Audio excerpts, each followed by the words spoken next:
Hello, this is Liv and I'm back again today. Just one thing first, I got new glasses, so I felt like wearing them today because I felt like they look nice. Anyways, so let me start with a story. So one day I was in Waterstones and they have this entire wall of basically the School of Life books. You know, like that School of Life, which I think started on YouTube by Alain de Botton, and then there's like a bunch of books on different subjects such as like how to do this, how to do that, how to be this, how to be that. So basically self-help serialized. So I walked past that shelf and I've never read any self-help book in my entire life, but I've watched some School of Life videos on YouTube. So I got curious and I decided to try a few because usually when I run into like confusions and dilemmas and not knowing what to do and believe, like those kind of times of confusion in life, I turn to like philosophers. And yeah, I read about what philosophers say. Yes, what a typical philosophy student, I read about what they say and then that's how I solve my problems. But then I realize I'm in the spiral of reading philosophy solve some problems for me, but they always like generate more problems for me, which was what happened to me in June when I read too much existentialism. So that day I was suddenly like, maybe I should try self-help books, maybe they'll be helpful. So this is the result. Ta-da! So I bought two. One is called How to Be Bored and the other is called How to Find Fulfilling Work, and this video will be a review of those two books. So first I'm going to start with this book which tells you how you should find fulfilling work. So firstly I want to say the premise that we're starting this discussion from is the fact that how to find fulfilling work is a very privileged question. It's such a middle class or above question, because for those below middle class their options for work are usually very restricted due to like economic and educational and social and just many factors. And even for most middle class people it's unrealistic to just pursue any line of work that you desire because there's just so many barriers of entry, especially in industries such as like entertainment, arts, academia, where like everything is heaped up on the top. It's like the 5% people have 95% of the prestige and the wealth. Like there's just various barriers of entry, especially to very competitive or prestigious or exclusive industries. So you really, realistically, like the majority of the jobs out there in the world won't be open to you as the average person unless you're like super rich or super talented. So what I'm saying here is we must proceed with the assumption that this book is written with like actual practical application for like this tiny group of people. So for example, they don't have to support large families, they don't have loans chasing them, they live in privileged, not like war-stricken areas of the world, they're educated enough to like actually be able to try out different vocations, they have like adequate social connections for them to be able to explore different careers, and maybe like they have geographical social mobility. So yes, so I think most self-help books do target like a small group of relatively privileged people. So I think for you to even require this sort of help to begin with, like you need to qualify for help, which I found really ironic. Anyways, so basically this book starts with the part one where they talk about a summary of why we're confused, what jobs we want to do. So it says factors like we care too much about sunken costs. For example, if you've like trained to be a doctor and you've like undertaken so many years of medical school and suddenly you're like, I don't want to be a doctor, then you think, oh my gosh, I spent so much time and effort and money in this, so why would I change my job? I wouldn't. And there's like social expectations. Obviously some jobs are more prestigious than others, which I do find problematic. And also the issue of money, of course, because a lot of people have to support themselves and often a large family. Another issue is you have too many choices, especially in the modern world, and it's not like 200 years ago where your dad was a blacksmith, then you just be a blacksmith and you don't think about anything else. And I do agree with the fact that too many choices reduce happiness, and that is my motto: too many choices, too little happiness. I've always believed that. So to begin with, it analyzes what it means to have meaning in work, and it introduces basically 5 dimensions of meaning. So these 5 dimensions are earning money, achieving status, making a difference, following our passions, and using our talents. So what this book says is it thinks making money is it's like the wrong pursuit because it doesn't make us happy. While I do agree, when you think about diminishing returns, once like your income goes above a certain threshold, when you try to go above more, it really doesn't give you that much happiness. That is true. But again, this is a very privileged question because people who think earning money is giving me diminishing happiness are people who already have enough money. So if you're poor and you want money and you get it, it's obviously going to make you a lot happier. So, and then it also says status. We always seek like the wrong kind of status. We shouldn't be like, oh my gosh, you're a lawyer, that's so prestigious. Oh my gosh, like you're a banker, you're so prestigious. But we should seek a sort of status that makes you feel useful in your work. Yeah, basically. And then acknowledges that the last three are more correct and valuable forms of pursuit. So basically you should seek to make an impact, you should pursue your passion and utilize your talents. So it's kind of like that. And then it also proposes a master in the art of living draws no sharp distinction between his work and his play, his labour and his leisure, his mind and his body, his education and his recreation. He hardly knows which is which. He simply pursues his vision of excellence through whatever he is doing and leaves others to determine whether he is working or playing. To himself, he always appears to be doing both. So I think, yes, that is a good vision, but it's highly idealistic and don't know how we're going to achieve it. So the next part, it attempts to teach us exactly how we can find that fulfilling career. And one key principle, which what I do agree with, is act first, reflect later. I think it's not the first time I've come across this motto. I've actually come across it first from a family friend. Like, she's basically someone who's very motivated and willing to take a lot of effort and risk to achieve what she wants. And she has told me, act first, think later. She doesn't think about, am I going to get it? Am I going to enjoy it? Is this practical? Do I really want it? She just has this design that she's like, I'm just going to take a few actions towards it first and then reflect on the way. And I think that's a good motto because she's gotten to where she wants to be career-wise. But the types of action it proposes is kind of like, oh, you should shadow people in their work. You could talk to people who do this kind of work. You should actively do side gigs and or just quit your job altogether and act. And I think this is a bit problematic because most people won't have like the money, time or resources to take a lot of the actions to make career changes.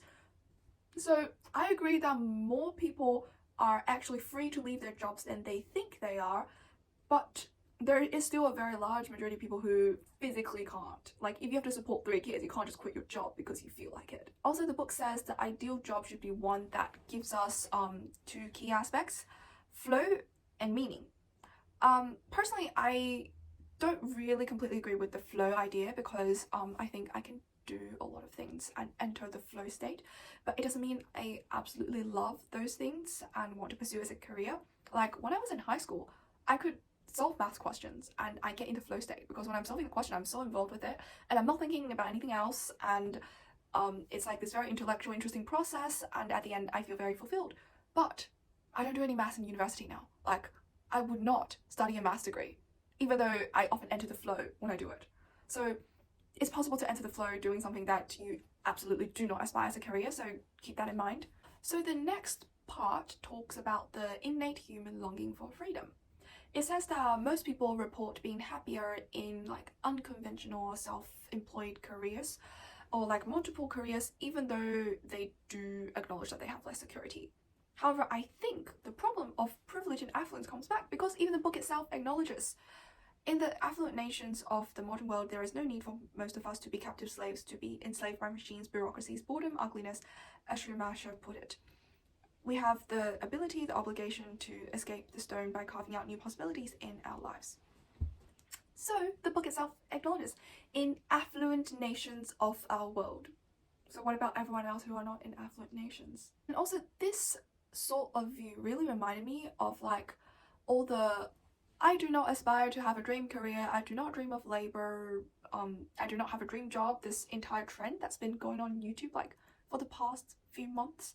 Many of the YouTubers, they try to like advocate for the possibility of a free unconventional career like creating your own YouTube channel, which is unrealistic because like the main critique which this YouTuber called Alice Capel raises is that it's a highly individualistic solution. It's like you're finding a solution for yourself as a privileged individual who is privileged enough already to start a YouTube channel. And what about the rest of the people? It's not like a very plausible solution for the majority, again.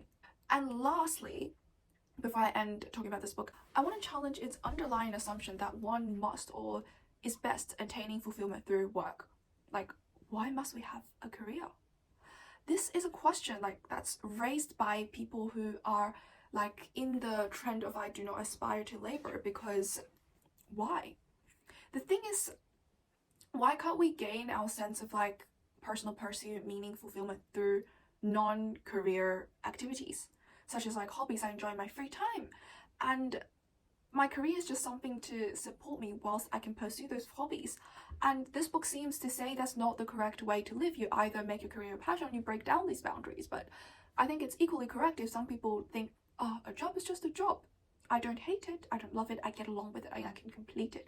But I have like this other passion, let's say like gardening, that doesn't really give me any income, but I would pursue it, and that's what I find meaningful in my life. But I still need a career because like I'm going to starve to death if I just did gardening. And lastly, I do take issue with the idea of a dream job. I think our culture nowadays has so indoctrinated us to saying everyone must have a dream job, which is, I think, very unrealistic, especially for me. Like for the majority of my life, I had no dream job. I'm just okay with doing whatever, or I just didn't feel very enthusiastic about doing whatever. And I felt like that's a problem, and I was really troubled by it because I just didn't like anything. And also a lot of people around me are like that. They're just kind of okay with most things, but they didn't like particularly feel passionate about anything. Now moving on to the second book, which is How to Be Bored. Let me just say this title is massively misleading, because when I read this title, I thought I would be kind of reading a book that teaches you how to deal with moments of completely being like unoccupied and not doing any sort of activity, either like completely letting your mind go free or really introspectively thinking about things. That was what I was expected. But the majority of the book actually doesn't like teach you exactly the idea of how to be bored, but rather the focus of this book is the message here. True engagement, the ability to give ourselves deliberately and unreservedly to a task or a personal interaction, arises from a clear sense of our own desires, goals, and intentions. It is when our energies and our perspective are replenished that we can return to our active lives with a renewed sense of pleasure and commitment. What it's really advocating is like a form of deep, meaningful engagement or activity over fragmented attentions of hyperactivity. So it's not really telling you how to be bored. Personally, I find this book even more like useless than How to Find Fulfilling Work, because at least the former like dissects the issue in a logical, informative way and actually gives you like viable action plans, although viable only to a few people, such as like how to search for new career interests and how to like get into the career. But what does this book do? Basically, it presents two ways out of hyperactivity. So one is meaningful leisure and the second is engagement, which is like, isn't that self-explanatory? Like, what else are you gonna do? And firstly, talking about leisure. So it talks about the value of mindfulness, introspection, which is really what every single self-help tells you. And there are countless articles on journals and social media and news about it, and a lot of apps on it as well. So this nothing new. However, I do find this one part really well said. The deep space of subjectivity can be a turbulent realm, full of feelings we would rather not have: anger, shame, guilt, envy, vulnerability, dread of death, and that we are loath to acknowledge, but such acknowledgement can bring great relief, the relief of clarity. So at least something that's valuable. Next, it introduces the idea of imaginative exploration, which is basically telling you to read more and engage more with art, which is like common sense. Like, remember in primary school when your teacher took you on like field trips to museums, and then that like 10 to 20 minutes of like reading time every day at school? I don't know if everyone else had it, but I had it, which is like, duh. And then also it briefly like mentions other activities which give you sense of good flow and concentration, such as like fishing. And next, in the engagement section, it focuses on 3 types of engagement: so work, relationships, and creative play. It's kind of interesting how this book seeks to dispel the notion that we're not supposed to enjoy work that much, which is exactly opposite to what the previous book said, because in How to Find Fulfilling Work, it said we should find work that we really enjoy. So okay, they've contradicted themselves in the single series. I wonder what it would be like for someone to finish the entire School of Life series. Like, what would they think? But one idea proposed in the book really clicked with me, because it says whenever you do something, you should always consider why you're doing it. So how does it fit in with the overall vision you have for what type of person you want to be and what type of life you want to lead? And I think it's always good to think about it whenever you do something important, and if it really doesn't fit in your vision, don't just do it because you feel obliged or like other people pressured you to do it. And the next one, relationships, is just like an ordinary emphasis on their importance. Nothing new. Like we all know, relationships psychologically help us. Creative play, examples being like painting or performing musical instruments. Even gave Churchill, who enjoyed painting, to help him out of depression as an example. That was interesting. So overall, I found this book pretty bland. If I didn't have to make this video, I probably would have given up like halfway, because I didn't find it saying anything particularly valuable, I would say. And sincerely, to sum up my conclusion about those self-help books is, I don't know why they sell. Sincerely, I don't know. Literally, I could sum up random advice from like famous people and some of my own life experiences and write a book like that. It's not very deeply analytical of any problem, and it's not very informative. I felt like it was such a waste of my time and money buying that book. And overall, my attitude towards self-help, I think it has remained rather unchanged after reading those two, because I really don't like the idea of being told how I should be. Like, for example, why does it advocate being a freelancer over a 9-to-5 worker and engaging in deep activities over shallow ones? Like, I do not believe in it. I believe it's completely your personal choice, and it's subjective to each individual what they want. It's really like in philosophy we always talk about, should we satisfy rational preferences or actual preferences, because people's actual preferences may not be the most rational and the best for them. But I think we should satisfy actual preferences, because I hate being told what is the rational thing for me to do. Like, if I enjoy being a couch potato on the weekend instead of going out and doing some like meaningful activity such as doing sports or like picnicking with friends, then let me be my couch potato. Like, if I enjoy eating junk food, if I enjoy smoking, like, let me do it, because I know it's unhealthy for me, but I think people should have the freedom to do whatever they want as long as they understand and accept the consequences. Like, if you smoked for half your life and you get cancer, you can't be like, no one ever told me. No one really tried to force me to stop. And I don't like these consequences. I think it's all my fault. Then that's your problem. But if you accept the possibility that you might get cancer and you do that, and like if you eat junk food and you accept the possibility that it may be bad for your health, but that's what gives you the most happiness and you still want to do it, then just eat fucking junk food. That is really my opinion. So I do realize this video has been a rather long rant on my opinion about self-help, using those two books, the only two self-help books I've read, as examples, and I know there's likely to be some different opinions. Let me know if you think differently. So thank you for watching, and please like and subscribe if you enjoyed my video.